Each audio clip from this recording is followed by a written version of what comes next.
Un honneur pour nous de vous se retrouver chaque samedi à partir de 11 heures de Chicago, 12 heures à Washington DC, sinon également à 16 heures GMT pour décrypter l'actualité avec des invités de marque. Mesdames, Messieurs, nous sommes très honorés encore une fois d'être à votre compagnie et surtout de vous présenter ces acteurs et ces intellectuels qui ont la lourde charge aujourd'hui d'être avec nous et de discuter des thématiques qui concernent l'Afrique. Aujourd'hui, nous parlerons du développement de l'Afrique, mythe ou réalité. Nous irons donc avec ces intellectuels qui sont nos invités aujourd'hui pour décrypter dans toutes ces dimensions ces thématiques qui vous intéressent. Nous parlerons également de la création de nouveaux partis politiques et la diaspora, le rôle de la diaspora dans les enjeux politiques. Mesdames, Messieurs, merci infiniment d'être avec nous et d'avoir accepté aujourd'hui notre incursion chez vous et surtout avec nos invités de marque qui nous honorent de leur présence en ligne aujourd'hui. Et je suis très honoré d'avoir également donc dans cette émission Avis de la diaspora l'un des habitués de cette maison qui n'est autre Monsieur Godefroy Luther Gondje Yadjanayang, expert analyste en gestion des crises politico-militaires et acteur de la société civile, qu'on reçoit en duplex depuis l'Europe. Docteur Godefroy, bonjour. Bonjour monsieur le journaliste, bonjour à tous les téléspectateurs, bonjour notamment à tous les panafricains qui sont au rendez-vous de l'actualité brûlante concernant notre continent. Merci d'avoir accepté notre invitation. Nous avons l'insigne honneur d'avoir en duplex aujourd'hui un homme capable, un homme qui est très actif sur le terrain togolais et dans les tréfonds également donc de notre pays, le Togo, et partout dans toutes les régions, on le reconnaît. Il est très actif. Il a été recalé l'autre fois lors de sa participation également à l'élection du 22 février 2020. Il est acteur politique, président donc du parti politique Nouvelle Vision, que nous accueillons avec tous les honneurs aujourd'hui, et monsieur et docteur Kodjovi Ton, que nous accueillons. Docteur Ton, bonjour. Bonjour à vous, et bonjour à toute l'administration de la radio Afro TV. Je dis également bonjour à la diaspora togolaise, bonjour à la jeunesse togolaise et bonjour à tous les Africains. Nous sommes conscients aujourd'hui que nous sommes très suivis à la diaspora également, et vous êtes aujourd'hui face à la diaspora. Nous discuterons donc des thématiques très intéressantes. Et aujourd'hui, pour le premier menu, le premier thème que nous allons discuter ensemble sera donc la réalité ou le mythe qui concerne le développement de l'Afrique. Vous deux, vous êtes également des personnes engagées pour le développement de l'Afrique. Avant de commencer cette émission, je voudrais poser la question de savoir avec le docteur Kodjovi Ton, comment se porte la nouvelle vision? La nouvelle vision se porte très bien, toujours motivée par la vision que nous portons, déterminée par les pas que nous menons sur le terrain et toujours engagée à apporter son plus pour le bien-être et le mieux-être de notre pays, le Togo. Donc, je passe par le biais de cette question pour saluer tous les ambassadeurs de la nouvelle vision, l'équipe présente au Togo et tous ceux qui sont les amis de cette nouvelle vision. Merci beaucoup. Alors, nous recevons également un panafricain, si vous permettez de le dire ainsi, Dr Godefroy. Dr Godefroy, vous êtes de la Centrafrique et ça ne sent pas bon aussi chez vous. Comment se porte la Centrafrique? Monsieur le journaliste, si vous me permettez, je dis que je ne suis pas de la Centrafrique, mais je suis de l'Afrique.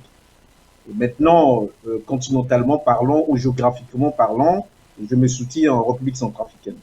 Donc, pour rebondir sur la question que vous me posez, la République centrafricaine, comme tous les pays du continent africain, souffre d'une instabilité galopante et avec tous les maux que vous les connaissiez mieux que nous. Vous l'avez dit vous-même, les mots, ce n'est pas moi qui les dis, je vous paraphrase tout simplement. Alors, la crise du Covid-19 qui a révélé l'extrême fragilité des économies africaines est venue nous rappeler les limites du développement en Afrique. De nombreux Africains réclament une révision urgente des modèles de développement et prônent pour l'élaboration de nouveaux paradigmes propres à l'Afrique. D'habitude, on entend parler également du développement durable, du développement inclusif. Docteur Ton, Quelle est la différence entre le développement durable et le développement inclusif? En fait, le développement durable, c'est un développement qui est fait sur un long terme, une longue période. C'est un développement qui en soi produit le développement. Mais quand on parle de développement inclusif, ça met en exergue la participation des acteurs eux-mêmes pour leur propre développement. Donc le développement durable peut être incité et peut être soutenu par le développement inclusif où à chaque niveau, dans chaque secteur, il y a des modifications, il y a des renouvellements qui font avancer les choses et que ce développement ne soit pas un développement basé sur une période de temps seulement, uniquement un développement d'une année, d'un mandat ou de 2 mandats. Que ce développement soit un développement durable qui produit en lui-même d'autres développements, qui devient maintenant un développement qui a, comment dire, une lignée montante et qui ne revient pas à chaque instant. Donc voilà un peu ce que je pourrais dire par rapport à la différence entre le développement durable et le développement inclusif. Le rôle de la société civile. La société civile également a un rôle très important dans le développement d'un pays ou d'un continent. Docteur Godefroy, vous êtes un engagé pour la société civile, un expert en la matière. Quel est le rôle alors donc, de la société civile pour un développement durable ou un développement inclusif? Merci pour la pertinence de la question que vous posez, monsieur le journaliste. Vous parlez aujourd'hui du rôle, c'est-à-dire le rôle promoteur ou le rôle notamment, le rôle précurseur que la société civile peut jouer dans la société en l'occurrence. Je pense que il faut commencer d'abord à se poser des questions, essayer d'arriver c'est-à-dire à l'élément de réponse qui peut caractériser notre analyse. D'emblée, on a constaté bien avant qu'il y avait un système qu'on appelle le système politica, c'est-à-dire que c'est temps diriger la cité, qui n'ont pas peut-être les leviers nécessaires pour diriger le système étatique. Le fait qu'ils ont pu échouer, il fallait essayer maintenant de voir dans quelle possibilité pousser un vent qu'on appelle le vent du peuple. C'est là où on identifie, c'est-à-dire la souffrance du peuple à travers cette société qu'on appelle société. Société, ça veut dire que c'est ceux qui pensent effectivement que la véritable question de la démocratie participative ne peut que se mesurer à travers l'implication du peuple. Parce que ceux qui dirigent le pouvoir public, ils arrivent parfois à mettre des mécanismes qu'on appelle les mécanismes d'escroquerie politique en place pour pouvoir infliger de la souffrance au peuple. Dès lors, leur système de fonctionnement ne répond plus aux aspirations du peuple, il peut changer le levier et mettre des mécanismes qui peuvent paradigme, comme vous l'avez dit. C'est pourquoi aujourd'hui, il y a une émanation figurante d'une société civile consciente sur l'Afrique. Voilà comment je peux répondre de façon très prématurée par rapport à la portée de votre question. Merci d'avoir répondu à nos premières questions de cette émission. Vous pouvez déjà, si vous suivez cette émission, nous contacter sur le +1 319 462 89 79. Une occasion, encore une fois, pour la diaspora de réfléchir ensemble avec ces intellectuels qui nous honorent de leur présence en ligne aujourd'hui par Duplex. Et également, ce sera une occasion pour vous de leur poser vos questions puisque ce sont des acteurs sur le terrain et également, malgré les chiffres impressionnants, la croissance africaine semble être bloquée. Quelles sont les raisons de cette faiblesse, Dr Ton? Quand on dit la croissance semble être bloquée, je pense que au niveau de la croissance en vie humaine, je pense que ça continue.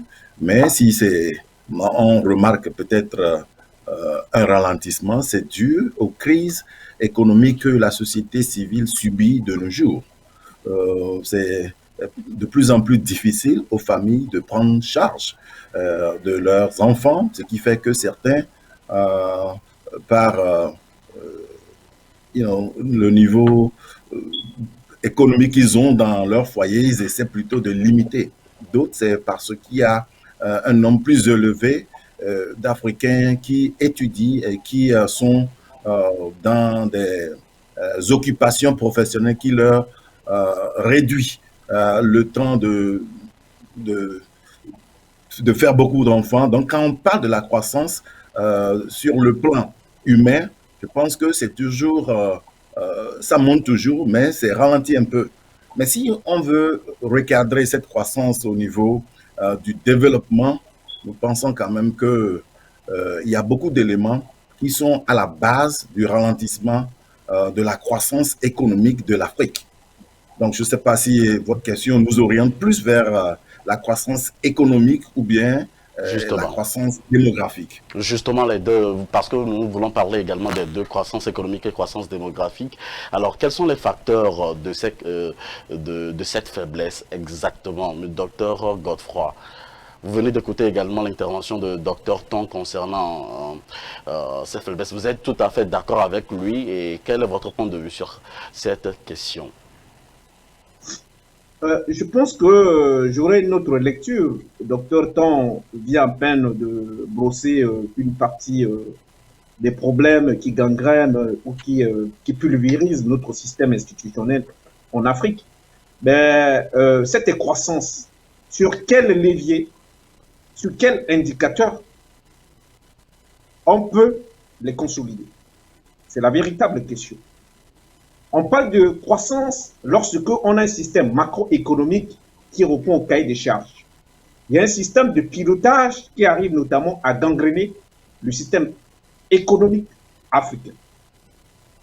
Et dès lors, la dilapidation des fonds publics n'est pas encadrée, même si elle est encadrée juridiquement, mais le problème dans la pratique, on se rend compte que on arrive généralement à faire face à un système qu'on appelle le système de terrorisme institutionnel. Le terrorisme institutionnel est rentré dans nos mœurs.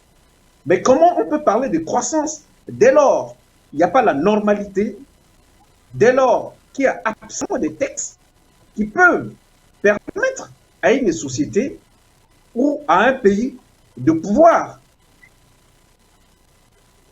infliger, c'est-à-dire du vent nouveau à un système. Je pense que en partant de ce postulat, on se rend compte que on a déjà fait fausse piste.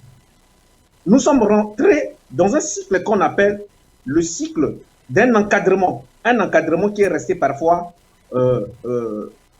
illusoire. Un encadrement parfois irrationnel.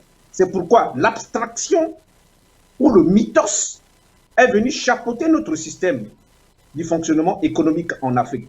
Donc, pour répondre à votre question, factuellement parlant, il y a l'absence d'entrepreneuriat qui est là. Tout le monde bascule vers des activités qu'on appelle les activités prédatrices, qui est la création des partis politiques. Ils créent des partis politiques à quelle fin?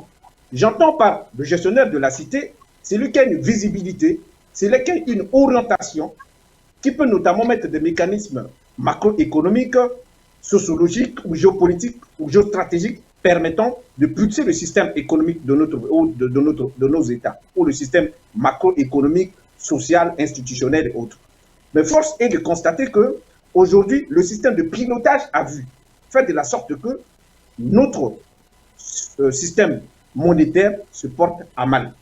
Donc, raison pour laquelle je dirais qu'il faut essayer de refondre notre système économique.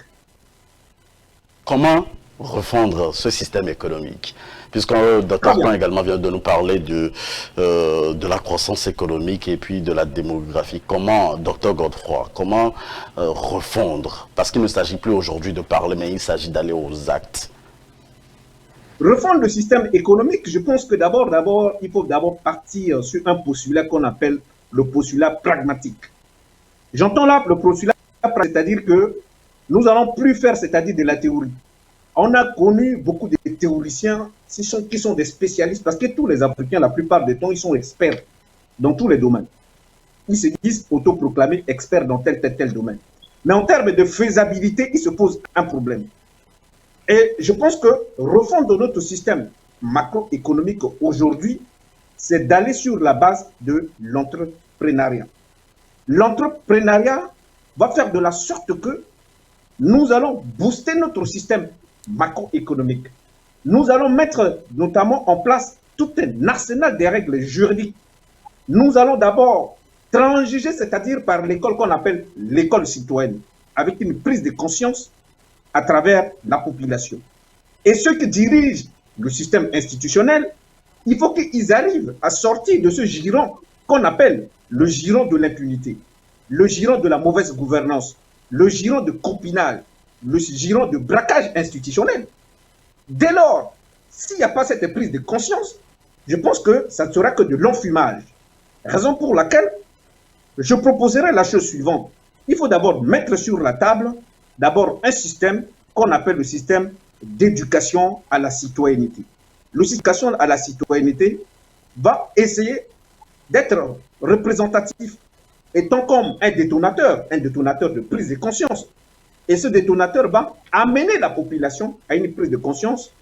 Et la prise de conscience, le résultat qu'on attend, l'obligation de résultat qu'on aura derrière, c'est-à-dire travaillons pour que notre économie puisse aller véritablement vers l'autodétermination.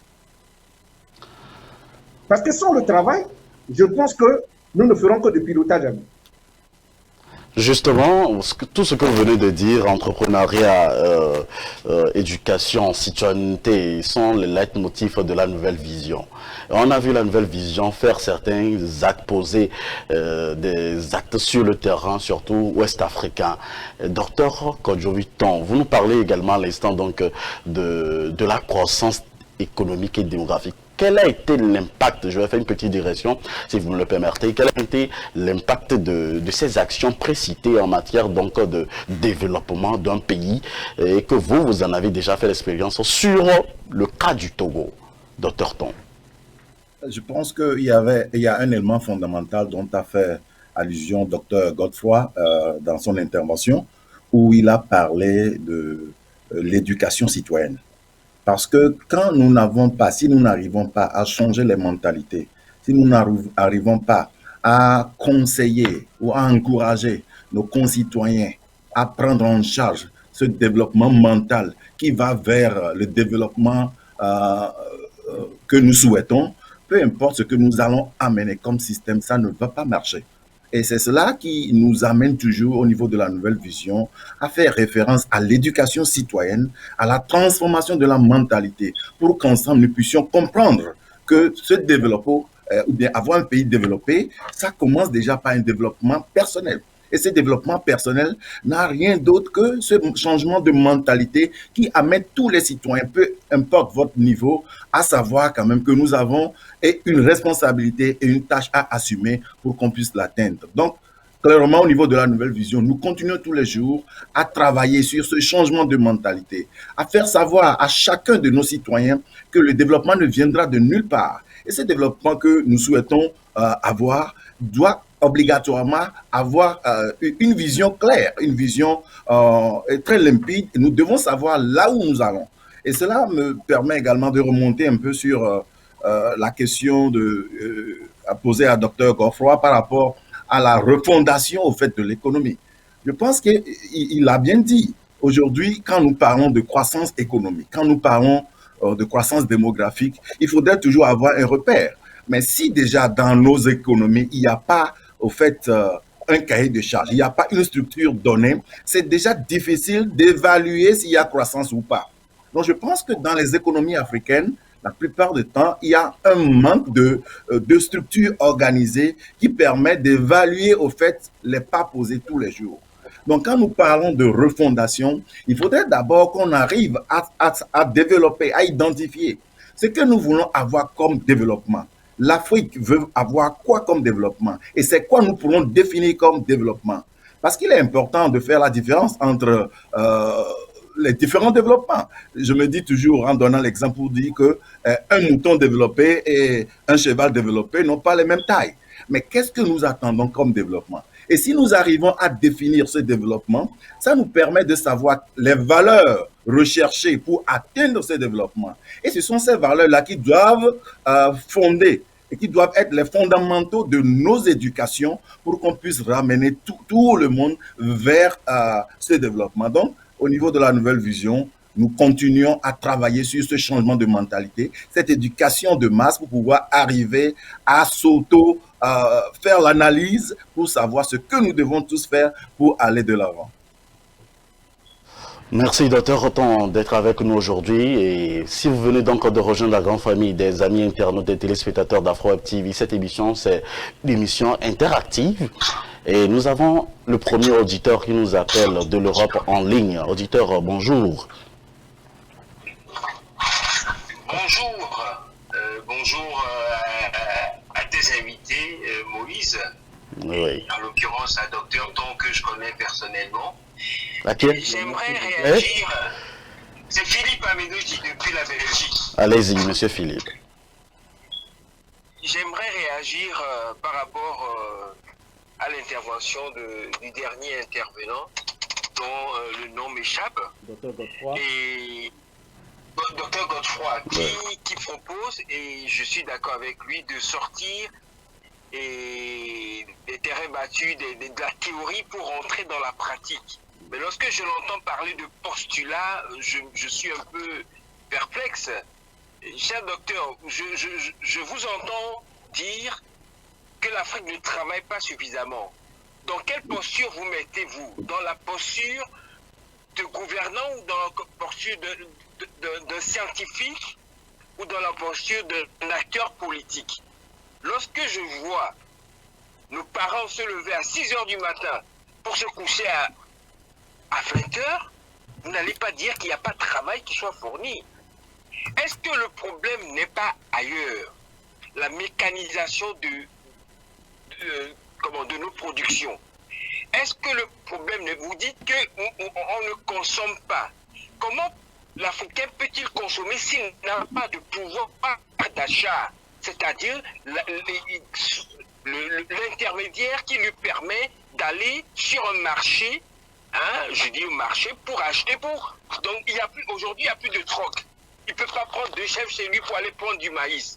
La monnaie, la problématique de la monnaie, vous l'avez abordée. Aujourd'hui, nous sommes dans un système en Afrique, en tout cas en Afrique francophone, où on nous a imposé le franc CFA. Le franc CFA mécaniquement qui nous incite à importer au lieu de produire. Lorsque vous importez et que vous ne produisez pas, comment voulez-vous qu'on puisse créer des emplois, qu'on puisse, vous parler d'entrepreneuriat? Les Africains sont entrepreneurs. On entreprend, mais notre entrepreneuriat ne nous rapporte rien. Parce que lorsque vous vendez même de l'eau qui est la denrée alimentaire de base dont tout individu a besoin pour vivre, lorsque la personne qui a besoin d'eau n'a pas le pouvoir d'achat, elle n'a pas d'argent, comment voulez-vous que cette personne-là vienne acheter de l'eau? Donc je crois qu'il faut poser les bonnes questions et qu'il faut, je suis d'accord avec vous, sortir des théories, parce que là, moi je vous ai entendu pendant 10 à 15 minutes, je crois qu'il faut parler, même si vous êtes docteur, parler pour qu'on puisse vous comprendre. Et ne parlons pas des postulats, parce que le postulat, sauf si la cible, ce sont les scientifiques, ce sont les gens qui ont bac plus 5, bac plus 7, des doctorants. Et vous parlez aux doctorants ou bien vous parlez à l'Africain, au commun des Africains. Merci. Merci de nous avoir appelés, merci pour votre intervention. Pouvez-vous aussi, vous qui nous suivez sur le www.afrowebtv.com/live, vous pouvez nous appeler sur le +1 319 462 89 79. Vos réactions, Dr Godefroy? Oui, je salue la pertinence des observations apportées par l'intervenant qui vient à peine de poser des questions qui sont des questions notamment légitimes, c'est des questions justifiées par rapport à sa démarche, donc je respecte. Pour répondre déjà à sa première question, il me parle du postulat. Je ne parle de postulat où le postulat est un concept qui nous permet d'analyser. Et je me mets dans ce postulat du citoyen lambda et non du gouvernant, ni de chercheur. Nous, à travers cette émission, c'est de pouvoir examiner, poser les véritables questions et apporter notamment des éléments de réponse qui peuvent nous permettre d'aller vers l'effectivité des actions. J'entends par là, c'est-à-dire le pragmatisme dont j'avais fait allusion.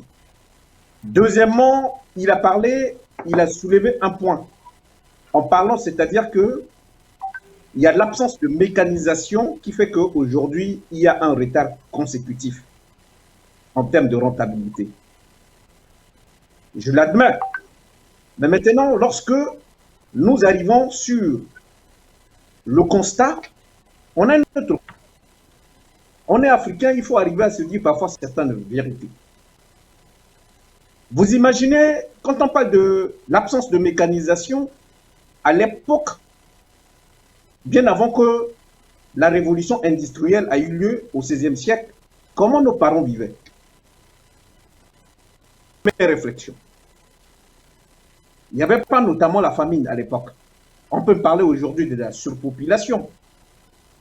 Mais le fait que notre système répondait au cahier des charges, on arrivait à satisfaire cette autosuffisance alimentaire. Ça veut dire qu'il y avait des humains qui travaillaient. Il y avait des gens qui avaient une conviction qu'à travers leur travail, ils peuvent produire. Ils avaient cette conviction que lorsque ils se mettent sur le chantier, c'est de ne pas aller peut-être distraire les uns et les autres. Je prends par exemple un système, le système administratif en Afrique. On vous dit que les fonctionnaires ou ceux qui même du secteur privé doivent être au travail à 7 heures pour partir à 4 heures. Mais déjà à 10 heures, quand vous arrivez, vous n'avez pas peut-être les gens qui doivent travailler en place. Voulez-vous que nous produisons avec cette inconscience? Je pense que, quitte à cet auditeur d'évaluer, disons les choses que nous travaillons peu, mais nous sommes restés très théoriciens. Le retard de l'Afrique, nous voulons plus développer des théories, mais ne pas aller sur, c'est-à-dire le fait de l'action. S'il s'agit aujourd'hui, par exemple, de recruter 10, par exemple, maçons ici pour venir construire une université, vous leur demandez d'être là à 5 heures et de repartir à 18 heures. À 16 heures déjà, ils cherchent à partir. Et à 10 heures déjà, ils se donnent rond d'aller boire de la bière. Donc, ce retard, nous sommes quelque part responsables de ce retard. Et si nous par l'école citoyenne, en prenant conscience que, prenons le système chinois, comment la Chine a fait? Quel miracle la Chine a fait pour aujourd'hui avoir une économie saine, pour être influent sur la scène politique? Comment les Chinois ont fait? Et pourquoi nous, qui disposons la possibilité, toutes les richesses du monde, nous n'arrivons pas peut-être à manger nos faim? La responsabilité, elle est à qui? C'est la question qu'il faut se poser. Certes, la question de monnaie est un facteur, mais c'est un facteur exogène et non endogène. Donc, en partant de tous ces éléments, quitte à cet invité, quitte à cet intervenant, de pouvoir analyser ce que je venais à peine de le dire. Est-ce que lui, à travers sa démarche, est-ce qu'il arrive parfois à culpabiliser le système africain ou pas? Alors, docteur Godefroy, je ne vous coupe pas, mais il faut dire que je veux replacer un peu le débat dans un contexte. Par exemple, lorsqu'on reçoit par exemple des intellectuels, des docteurs comme vous parlez d'une manière intellectuelle. Bon, maintenant, l'auditeur voudrait savoir, par exemple, vous qui faites partie de la société civile, si on va par exemple à la basse classe, à nos frères qui ne trouvent même pas à manger, qui n'ont pas même plus de $1 pour manger le jour, comment est-ce que ce développement dont nous parlons aujourd'hui peut peut être facile, peut être à la portée de tous, de toutes les couches sociales. Donc, donnez-nous des exemples concrets. Un exemple que vous pourrez donner, par exemple, en Centrafrique, où il y a l'extrême pauvreté maintenant en Centrafrique. Le journaliste, vous parlez de la pauvreté. Voilà, au fait, cette confusion que nous, les Africains, on n'arrive pas, papa, à discuter. On parle de la pauvreté alors que la pauvreté, c'est pas... La pauvreté, elle est morale. L'absence de travail fait de la sorte que nous sommes restés pauvres. Nous avons des richesses du monde. Comment vous constatez que nous avons toutes les richesses du monde, mais à travers vos interventions, vous-même, vous venez d'affirmer que nous sommes pauvres. Il y a problème. Quand vous dites le contraire, l'Afrique est riche, mais les Africains restent toujours dans l'extrême pauvreté, même si nous avons des richesses en Afrique, comme le cas de la Centrafrique, du Congo et des pays environnants, des pays ouest-africains. Donc, ça veut dire que vous-même, vous venez de constater que nous ne sommes pas pauvres, nous sommes riches. Et lorsque nous sommes riches, qu'est-ce qui fait que nous n'arrivons pas à utiliser nos richesses à nous-mêmes? C'est justement la question que je viens de vous poser.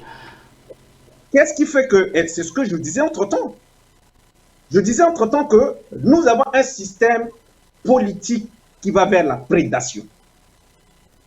Nous avons un système politique qui a échoué. On arrive à manipuler toute une classe de la population. Au nom de quoi? Au nom des activités politiques. On arrive à embrigader toute une jeunesse qui ne se pose pas de questions légitimes parce qu'il y a de la famine. Comment on peut lutter drastiquement face à la famine? Je prends un exemple. Prenons le cas par exemple du Togo. Si avec 5 000 francs ou peut-être 1 000 francs, on peut nourrir 2. Mais tu as des jeunes qui sont scolarisés, non scolarisés, de toute classe sociale. Ils sortent le matin, ils n'ont rien à manger.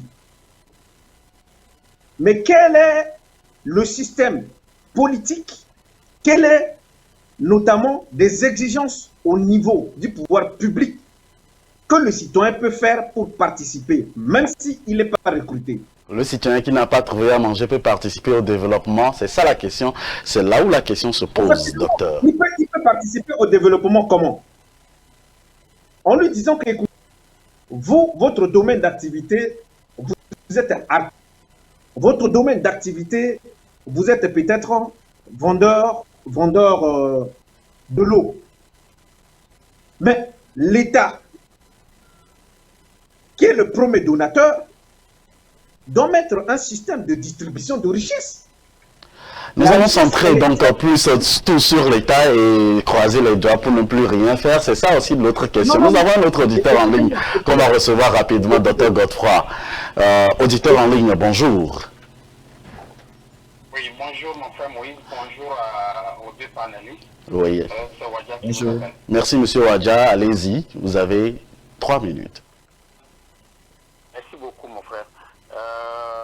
Je voudrais saluer l'effort de nos deux analystes qui sont en train de faire des analyses très pertinentes concernant le développement en Afrique.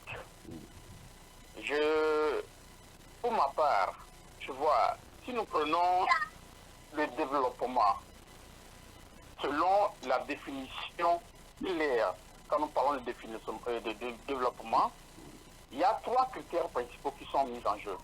C'est-à-dire le PIB, le produit intérieur brut, l'espérance de vie, et le 3e facteur qui est le niveau d'éducation. Et ça, c'est à partir d'un certain âge, ils ont fixé un âge de 15 ans. Le niveau d'éducation de la population passe de 15 ans. Donc quand nous prenons en compte ces 3 facteurs, pourquoi en Afrique, aujourd'hui, beaucoup de pays où on cite une croissance économique à 2 chiffres. On ne voit pas, on ne ressent pas le développement qui reflète cette croissance économique. Justement le fait que nous avons des pays qui sont des pays consommateurs et qui ne produisent pas. On n'a pas d'industrie. Nos pays sont des pays qui importent et qui exportent moins. Nos pays ne produisent pas, ce qui fait que toutes les multinationales qui sont installées dans nos pays différents en Afrique génèrent des revenus, mais qui ne sont pas reversés directement dans l'économie de nos pays, mais qui sont retournés dans leur pays d'origine.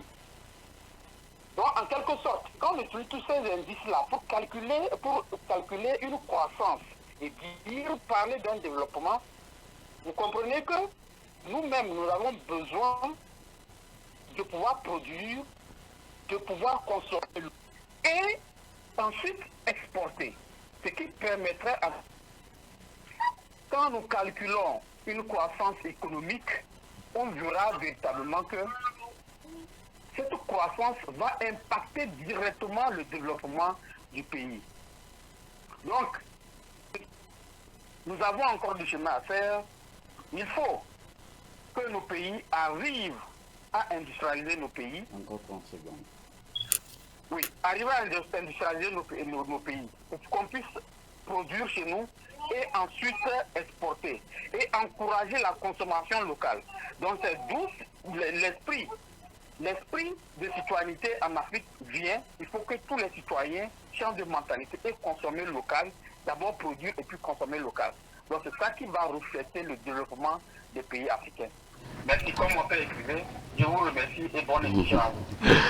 Merci d'avoir été également bref pour nous aider. Alors, Dr Ton, faites partie également de ceux qui sont des intellectuels qui ont fait des études en Afrique comme à la diaspora. Vous avez fait le choix également de retourner en Afrique et contribuer au développement du continent africain. Pourquoi ce choix avant de revenir sur les méandres de cette thématique? Allez-y, docteur.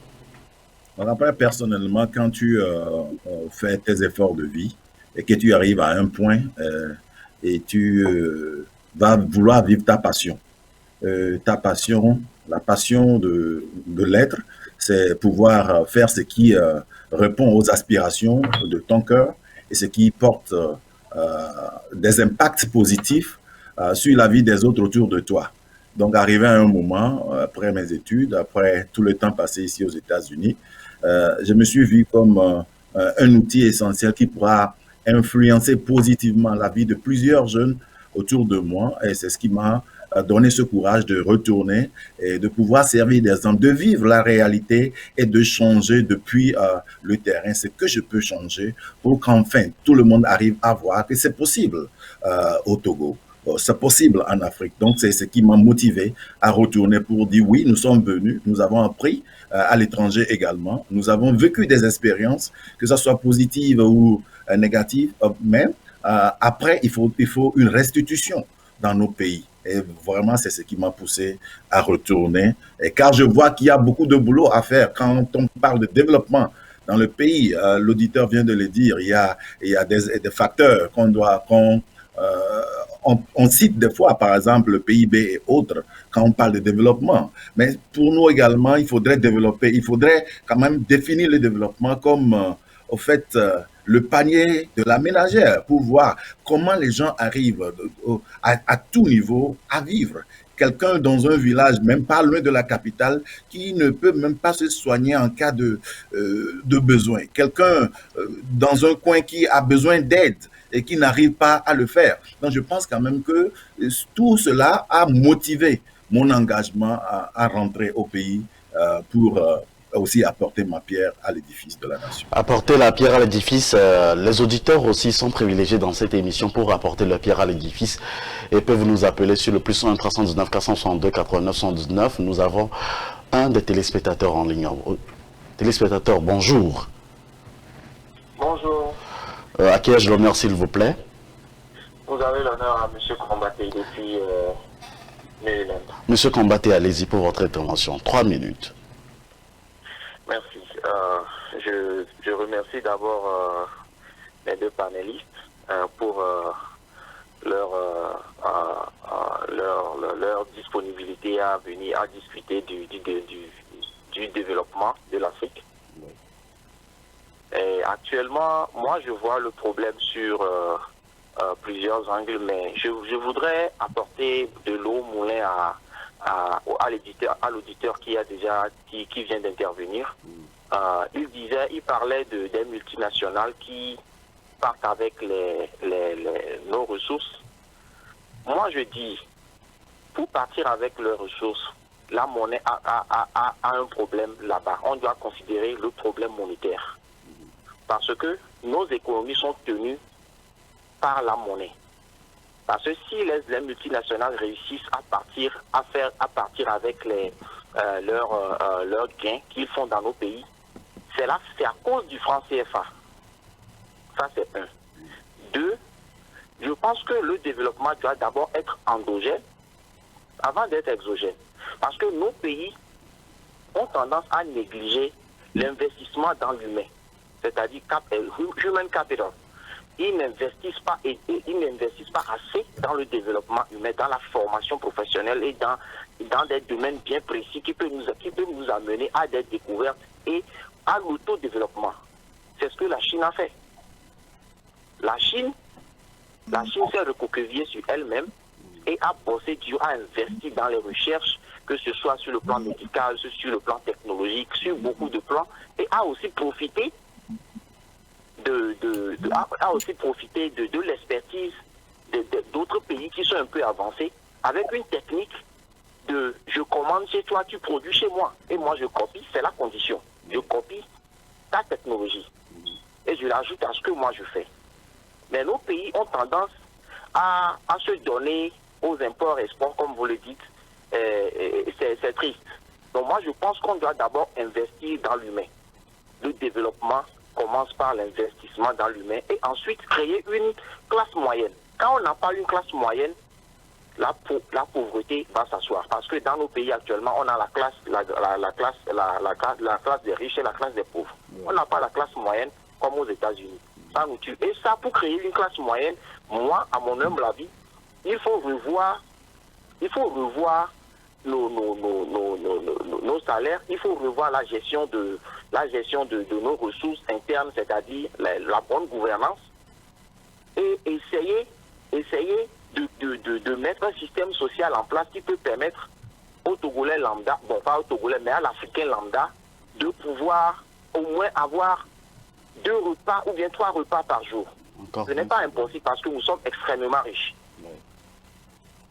Il faut bien redistribuer nos ressources par un système social qui peut permettre à ce que au moins l'Africain puisse avoir 2-3 repas par jour. Parce que quand tu ne manges pas, ton cerveau ne fonctionne pas. Donc c'est tout ce que j'ai à ajouter.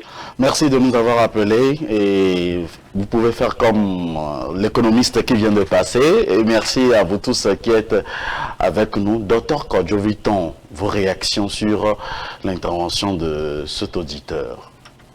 Oui, je le remercie également pour tous les éléments apportés. Et je pense que le problème que nous avons en Afrique, si on parle de développement, au fait, c'est un problème très simple. Je donne un exemple qui donne l'image de ce que nous avons comme problème et ce que nous devons faire et les réflexions que nous devons porter pour arriver réellement au développement tant souhaité.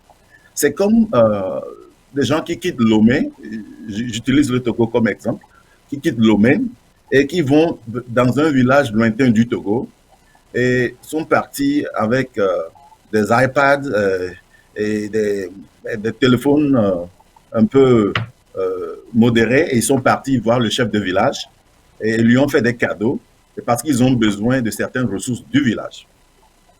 Et naturellement, vous êtes d'accord que le chef de village, la plupart du temps, il y a des exceptions bien sûr, va se dire oui, merci pour les cadeaux, vous m'avez amené à manger, vous avez amené des iPads, vous avez amené certaines technologies que je n'ai jamais vues. Tout le village est à vous. Et maintenant, ce qui se passe, c'est comme le système que nous vivons en Afrique, en Afrique. À chaque fois que nous venons de Lomé pour faire quelque chose, on va chez le chef de village et on lui remet des cadeaux et il nous ouvre le champ libre. Et on continue par exploiter les ressources du village. La question que nous devons nous poser, c'est que nous, jeunes du village, arrivé à un moment, on arrive à constater quand même que ceux-là qui viennent de la capitale, au fait, nous sous-utilisent, nous sous-emploient.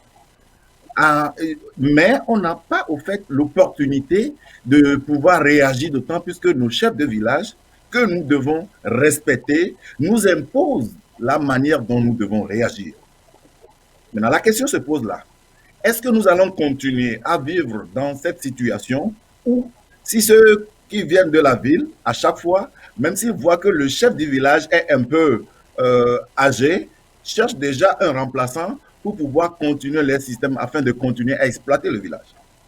La question que nous nous posons, c'est que est-ce que ça doit continuer comme ça? Est-ce qu'il y a des remèdes à cela? Si on arrive à trouver des remèdes à cela, on trouvera des remèdes aux problèmes africains. Donc pour moi, je me dis quoi? Si c'est ça le système qui se pose, qu'est-ce qu'on peut faire? Et c'est de là que moi je dis que l'Afrique, en général, le Togo en particulier, nous avons la chance. Et nous avons la chance d'avoir une diaspora. Une diaspora qui est talentueuse, une diaspora qui est un peu partout dans le monde, une diaspora qui continue de pouvoir avoir des expériences d'un peu partout. Maintenant, qu'est-ce qu'on pourrait faire dans cette situation, dans cet exemple que j'ai donné? Il suffirait pour certains, pour déjà des jeunes, pour qu'ils aillent vers le chef de village et de pouvoir échanger avec ces chefs de village pour leur démontrer qu'au fait, si nous arrivons nous aussi à aller vers la capitale et à étudier, à apprendre, on amènerait à vous plus que ce que les gens là vous donnent et ça permettra à ce que d'autres aussi dans le village puissent manger. Donc déjà, on commence par mettre ces chefs d'État, ces chefs de village en confiance qui pourront avoir mieux que ça en ne cherchant pas à imposer à la population. Et de là, nous allons envoyer nos jeunes vers la capitale et c'est de là que j'ai beaucoup aimé l'intervention de celui qui a parlé de l'investissement dans l'humain. Et ces jeunes vont aller dans la capitale, vont apprendre comme les autres et en retour vont revenir et mettre ces chefs d'État plus à l'aise, mais développer des systèmes pour que tout le village entier puisse bénéficier de cette expertise.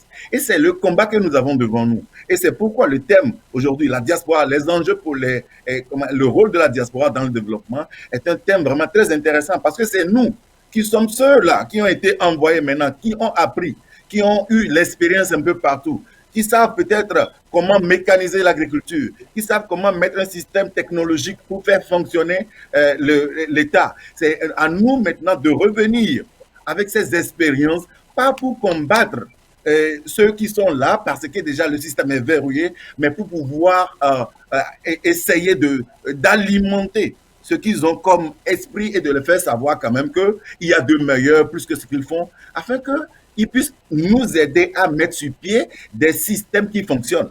Et là, je vais rebondir un peu dans l'intervention de Dr Godefroy qui répondait je crois, à l'intervenant de la Belgique par rapport aux Africains. Moi, je dis toujours que les Africains ne sont pas paresseux.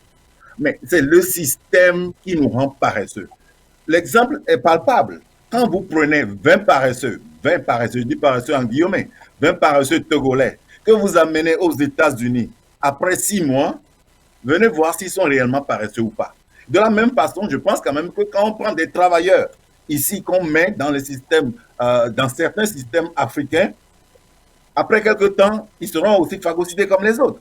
Donc, il faudrait quand même arriver à mettre sur pied des systèmes qui fonctionnent.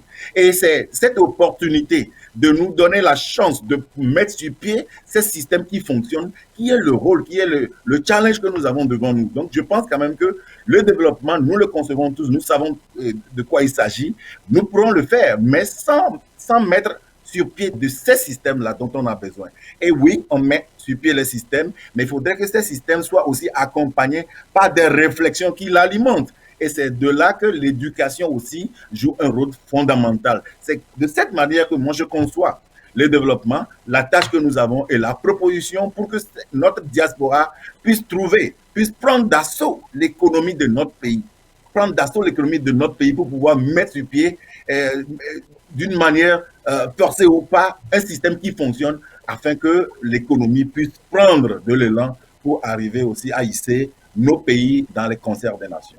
Nous avons la chance aujourd'hui d'avoir à nos côtés par Duplessis, Dr Ton et Dr Godefroy qui sont nos invités pour cette émission à vie de la diaspora. Le micro est ouvert également à tous les téléspectateurs de par le monde et à la diaspora également. Monsieur Philippe Amedodji est toujours revenu avec nous.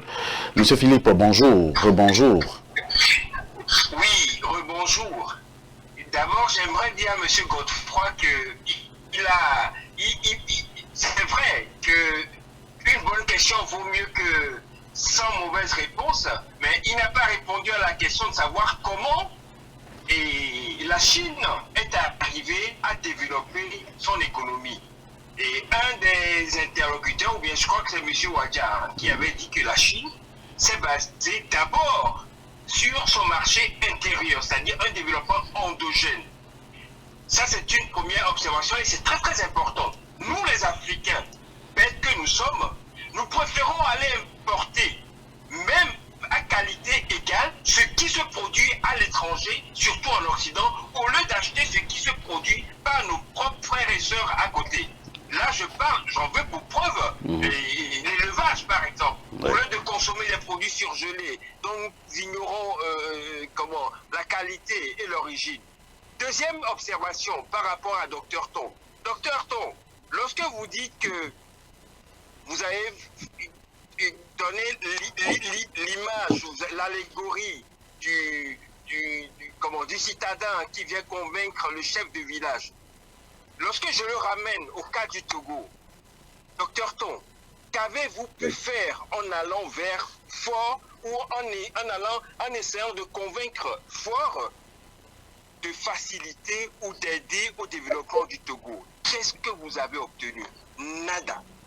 Parce que vous savez, ce régime-là n'a cure du développement ou bien du bien-être des Togolais. C'est de ça qu'il s'agit. Ce sont des gens qui ne se soucient pas du bien-être de leurs concitoyens, qui préfèrent appauvrir, qui préfèrent laisser leur pays pillé par l'étranger. Et je vais terminer par là, Dr Ton. Le Togo, le problème au Togo, lorsque vous dites qu'il faut aller convaincre le chef d'État ou le chef de village pour et après investir dans l'humain. Regardez ce qui se passe au Togo.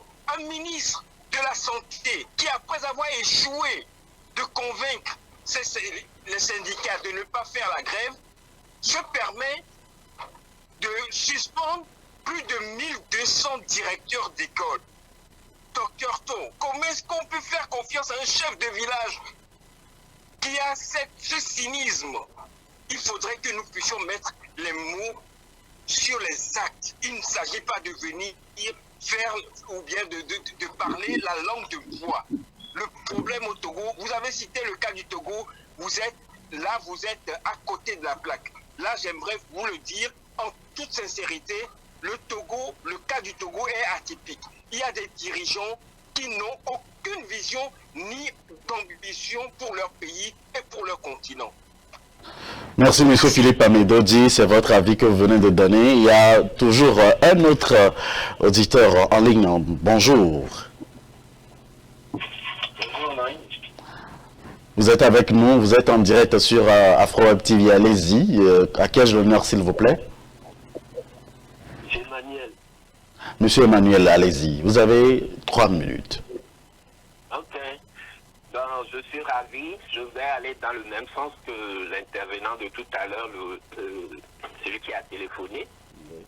Je crois que pour l'instant, le développement de l'Afrique, c'est un mythe. Hein, et les mentalités, moi, je pense qu'il faut que les mentalités changent. Dans le sens où les Africains doivent pouvoir un jour se regarder en face et de se dire la vérité, quoi. Il faut que les dirigeants pensent le changement à la tête de nos États, l'Afrique ne pourra pas se développer. Je m'explique. Si vous prenez par exemple, je vais prendre un exemple très concret, par exemple, le cas du travail, par exemple. On remarque que le travail chez nous n'est pas bien payé. Et ce n'est pas le souci du dirigeant. Ce n'est pas le souci du dirigeant. Si je prends le cas de la santé, on remarque que la population n'est pas bien soignée. Et ce n'est pas le souci du ministre de la Santé. Ce n'est pas le souci du président de la République. On remarque que, si je prends le cas de la culture, on remarque que la culture n'est pas bien promue. La culture n'est pas mise en avant. Mais ce n'est pas le souci du tout du ministre de la Culture. Ce n'est pas le souci du ministre du président de la République du tout. Je veux dire, en gros, ceux qui nous dirigent en Afrique n'ont pas le souci du partage équitable des biens que regorge l'Afrique. Ces gens-là ne pensent qu'à eux seuls. Et voilà, on ne pourra pas se développer. Vous comprenez? Parce que là, on produit presque rien et on achète tout le temps ce qui vient de l'étranger. On achète avec quoi? C'est là aussi on va ramener le cas de la monnaie. Parce qu'on achète avec une monnaie qui est très faible. Par exemple, quand tu prends, je vais vous donner un exemple concret. 30 secondes. Moi, j'ai travaillé au pays. Je suis venu aux États-Unis avec 6 millions. Mais 6 millions ont disparu pendant 3 mois. J'ai travaillé pendant au moins 5 ans pour avoir ces 6 millions-là. Vous comprenez que je ne peux pas compétir avec un Américain. Les gens qui sont sur ton plateau savent de quoi on parle. Vous comprenez? Alors, quand il va s'agir de dire la vérité à ces dirigeants-là, personne n'a le courage de leur dire ce que vous faites à la tête de nos États, là, ça ne va pas. Plutôt, ces gens-là vont aller les amadouer, les caresser dans le sens du poids, et on ne pourra jamais évoluer tant qu'on va continuer par avoir les mauvaises personnes à la tête de nos États. On n'ira nulle part. Ce sera toujours un mythe. Pour terminer, le cas du travail, je vais le prendre concrètement.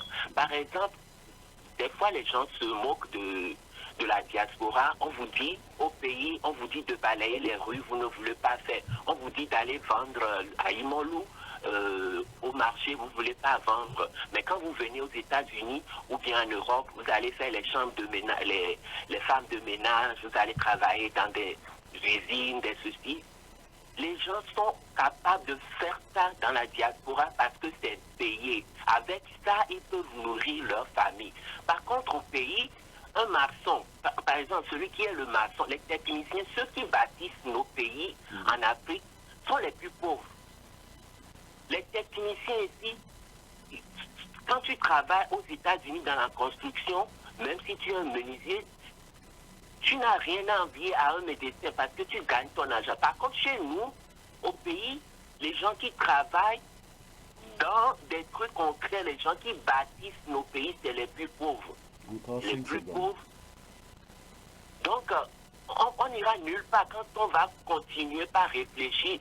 Ceux qui bâtissent nos pays, on les délaisse et puis on donne l'argent à quelqu'un qui est un ministre qui s'assit, qui ne communique pas du tout. Et même quand ceux qui sont à la tête de nos États ne s'en fichent pas mal de nous, ne communiquent jamais, ne parlent jamais avec nous. Pendant des années, on a des présidents qui n'ont jamais accordé un seul interview à un journaliste de leur pays, mais qui, une fois qu'ils sont sortis de leur pays, vont aller accorder des interviews à des journalistes d'ailleurs. Vous comprenez? Merci. Ces gens-là s'en fichent pas mal de vous. Et on a l'impression que ces gens-là ne sont pas ceux qui... Les Africains ne sont pas ceux qui gouvernent, parce que ces gens-là ne leur parlent jamais. Vous comprenez? Donc, c'est d'autres personnes qui nous gouvernent. Et jusqu'au jour où les Africains vont vouloir fait une révolution pour que ces gens-là dégagent, le jour-là, ça va changer. Merci, on a saisi votre position également. Merci de nous avoir appelé, Monsieur Emmanuel. Alors, nos deux invités nous se sentent tellement interpellés, malgré que j'ai encore plus d'une dizaine de questions concernant le développement africain. Vous allez, je vais vous donner 2 minutes chacun à réagir sur les questions posées et puis vos réactions. Alors, je vais commencer avec Monsieur le Dr Godefroy. Comment est-ce que la Chine... Est-ce que vous nous écoutez, Dr Godefroy? J'ai l'impression que je vous... vous écoute. Merci beaucoup. Comment est-ce que la Chine a été développée? Et vous avez donné vous-même le cas de la Chine et comparativement à l'Afrique. Donnez-nous maintenant votre réaction par rapport à l'intervention de M. Philippe Amedodji. J'ai répondu par le travail. La Chine a mis un système du communisme en place qui a fonctionné. Et par la prise de conscience, qui est une prise de conscience aux citoyennes, ils n'ont pas fait de miracle. Et aujourd'hui, la Chine est en train d'envahir le système macroéconomique africain. Et là, c'est face à l'impuissance de nous, les citoyens. Parce que je disais en amont ici, la prise de conscience collective. Si nous avons une prise de conscience collective, je pense qu'on peut aller vers cette révolution macroéconomique, cette révolution sociale, pour lutter notamment contre la pauvreté sociale. Mais dès lors qu'il n'y a pas de conscience, lorsqu'on veut poser les véritables questions sur la table, on pense qu'on se fait passer de donneur de leçons. On arrive notamment à être scotché à un niveau. Donc il faut que nous prenions de bonnes résolutions. Ces résolutions ne seront pas par la théorie.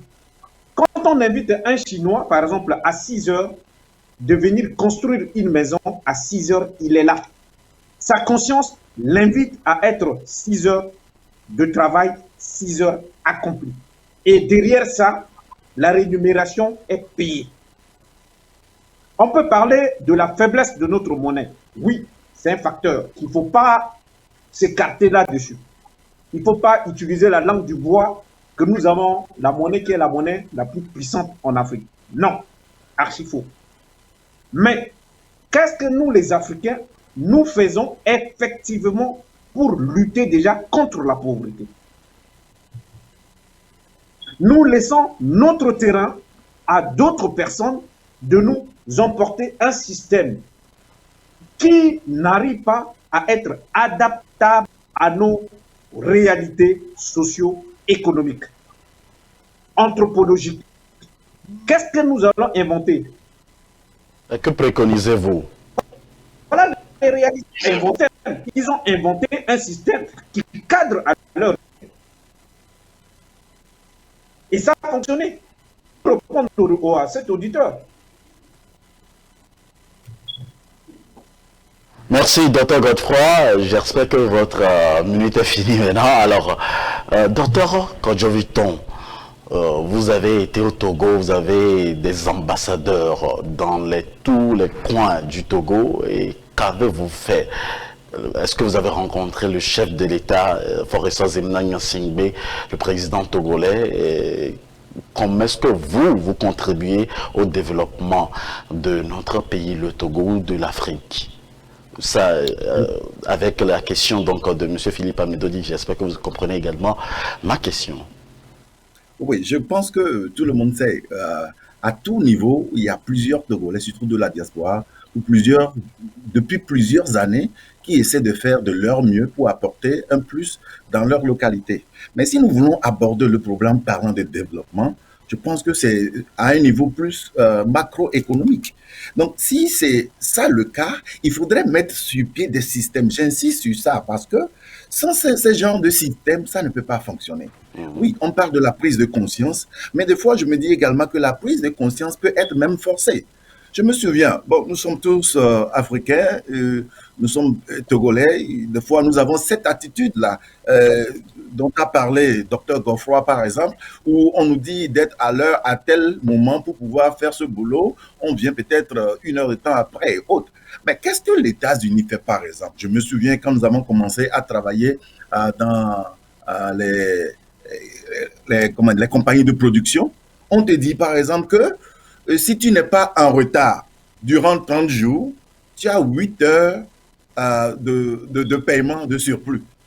Seulement ça, tu cherches à l'avoir au point où tu vas être obligé d'être à l'heure au boulot tous les jours durant les 30 jours. C'est que c'est le système qui te force et après un moment, tu prends l'habitude et puis c'est fini. Donc, nous savons tous le problème parce que quand j'écoute les interventions des auditeurs, des intervenants et autres, je sais que le problème, tout le monde le connaît. Le problème sur le territoire, sur le continent africain, on le connaît. On sait franchement que nous avons besoin de ces systèmes. Maintenant, qui sont ceux-là qui vont réfléchir à mettre sur pied ces systèmes comme on parle du cas de la Chine. Mais si nous avons aujourd'hui des dirigeants qui ne s'ouvrent pas tellement à cela, la question qu'on se pose, c'est de savoir ce que nous, on pourra faire. Nous continuons au niveau de la nouvelle vision, par exemple, de faire nos approches vers les dirigeants que nous rencontrons à chaque jour pour les faire savoir des fois que, au fait, quand on parle d'avènement, par exemple, de changement, ce n'est pas un outil ou bien une arme contre ceux qui sont là. Parce que on a l'impression que quand on parle de l'alternance, par exemple, quand on parle de changement, il y a certains de nos dirigeants qui pensent que ce sont des armes qu'on fabrique contre leur liberté, contre leur vie et autres. Et au même moment, il y a certains de nos compatriotes qui veulent faire de cette alternance des outils, franchement, bien des armes contre certaines personnes. Mais nous devons arriver à faire taire ces deux opinions pour que nous puissions tous nous orienter vers un développement donné. Donc, pour nous, au niveau quand vous parlez par exemple des ambassadeurs de la nouvelle vision partout, c'est cette conscientisation que nous faisons. En attendant qu'on ait cette opportunité de mettre sur pied des systèmes macroéconomiques, à chaque niveau, dans chaque village, on continue de faire cette éducation sociale pour que les gens savent aujourd'hui que c'est par le travail que nous pourrons avoir de quoi on a besoin. Et c'est par des systèmes microéconomiques qu'on pourra arriver à développer ces systèmes macroéconomiques. Donc voilà le travail que nous continuons à faire. Et à chaque fois que nous rencontrons les autorités de nos pays, nous leur faisons vraiment le développement de nos programmes pour qu'ils sachent que, au fait, l'alternance tant souhaitée, le changement tant souhaité, le développement voulu n'est pas, au fait, contre quiconque. Et qu'ils doivent cesser d'appauvrir nos populations pour en faire des outils de leur politique. Merci de t'attendre encore un autre auditeur en ligne. C'est vrai que nous sommes à la fin donc cette première thématique. On va recevoir très rapidement cet auditeur. Je vais lui donner 2 minutes. Auditeur, bonjour, bonjour. Oui, bonjour mon frère Moïse, c'est Wadia qui revient. Allez-y. Je voudrais encore appuyer sur une de mes idéologies que j'ai toujours défendue chaque fois que j'ai l'opportunité de m'exprimer sur votre plateau, qui est la prise de conscience des Africains. Oui, nous savons tous bien que rien ne marche en Afrique. Nous savons que nos dirigeants ne travaillent pas pour le développement de nos pays. Nous avons besoin d'institutions plus fortes. Nous avons besoin qu'on nous crée de l'emploi. Mais au jour d'aujourd'hui, il y a une inconscience totale au sein de la population africaine pour dire directement que nous, les Africains, ne sommes pas vraiment conscients au point où, lorsqu'on nous dit travail, c'est comme on nous veut du mal. Comment est-ce que vous pouvez comprendre que un dirigeant africain puisse être au pouvoir et ne pas vouloir développer son pays, ne pas vouloir le bien du peuple? Ça veut dire qu'on n'est pas conscient. Maintenant, venons à la population. Vous imaginez que les gens qui quittent le Togo pour venir aux États-Unis, tout ce qu'on parle de la diaspora, on parle de la diaspora peut contribuer au développement. Cette diaspora, au même moment, constitue un vrai frein au développement en Afrique. Parce qu'elle incarne l'idéologie d'africanité, parce qu'on essaie, à chaque fois qu'on est à l'étranger, de montrer que l'étranger est meilleur par rapport à chez nous. On n'encourage pas la consommation locale. Comment comprendre qu'un Togolais, disons l'exemple parce que ça c'est concret. Encore 30 secondes. Comment comprendre un Togolais aux États-Unis se permet d'acheter par exemple des farines de maïs, en tout cas des boîtes de conserve, les huiles et tout ce qui est consommé consommation aux États-Unis, qui est encore plus cher. Envoyer ça par bateau, payer les frais pour aller consommer ça au Togo, ou envoyer ça à sa famille au Togo pour qu'on consomme parce qu'on veut consommer américain. Notre sujet, hein? C'est une inconscience totale. Vous comprenez que dans cette logique, cette diaspora, on envoie de l'argent pour dire qu'on cherche, on contribue au développement de l'économie, qu'au même moment, on réduit encore ce qu'on fait comme bêtise, anéantir nos efforts financiers que nous faisons. Secondo, quand nous parlons de conscientisation encore, 10 secondes. vous vous rappelez en France, quand Marine Le Pen a pris la parole une fois, où elle disait que elle souhaiterait que les étudiants étrangers qui viennent étudier en France, après leur diplôme, qu'ils rentrent chez eux. Les Africains ont pris ce problème à bras le corps, comme Marine Le Pen est contre les Africains. Vous comprenez? On n'aime pas la vérité, mais on va pour étudier. Pourquoi ne pas rentrer chez nous? Parce que les conditions ne sont pas réunies. Les conditions, on ne nous permet pas d'aller travailler chez nous, d'aller développer une connaissance chez nous, donc on préfère rester à l'étranger. Un étudiant chinois qui étudie ici, à la fin de son cycle, le lendemain, il prend son vol, il retourne en Chine. Pourquoi? Parce qu'on l'a déjà préparé le terrain, il va rentrer pour travailler là-bas. Donc, ce qui veut dire que nous avons besoin vraiment de changer nos mentalités. Quand il dit de changer nos mentalités, ce n'est pas seulement la population, mais c'est jusqu'à la tête de nos États. Donc c'est ce changement de mentalité qui permettra à ce qu'on crée des conditions qui vont aussi attirer les citoyens à retourner chez eux et pouvoir mettre leurs connaissances en pratique.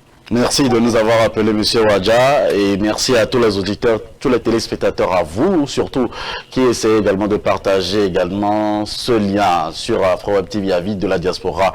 Donc on se poursuit dans un instant à l'autre. On va faire une petite pause d'une minute, une occasion pour nos invités de se ressourcer. On va revenir juste derrière. Restez toujours scotchés. On revient juste après ceci. Chaque semaine, la rédaction d'Afro Web TV vous propose un condensé de l'actualité des 7 derniers jours. Suivez sur Afro Web TV l'actualité politique, économique et sociale. Bref, dans toute son entièreté sur www.afrowebtv.com. Veuillez vous abonner à notre chaîne Afro Web TV sur YouTube et Facebook pour ne rien rater sur l'essentiel de l'actualité de la semaine. Afro Web TV, au service de la communauté africaine à la diaspora. Afro Web TV, c'est l'Afrique qui gagne. Pour assurer votre divertissement et vous informer en temps réel, suivez toutes vos émissions et programmes préférés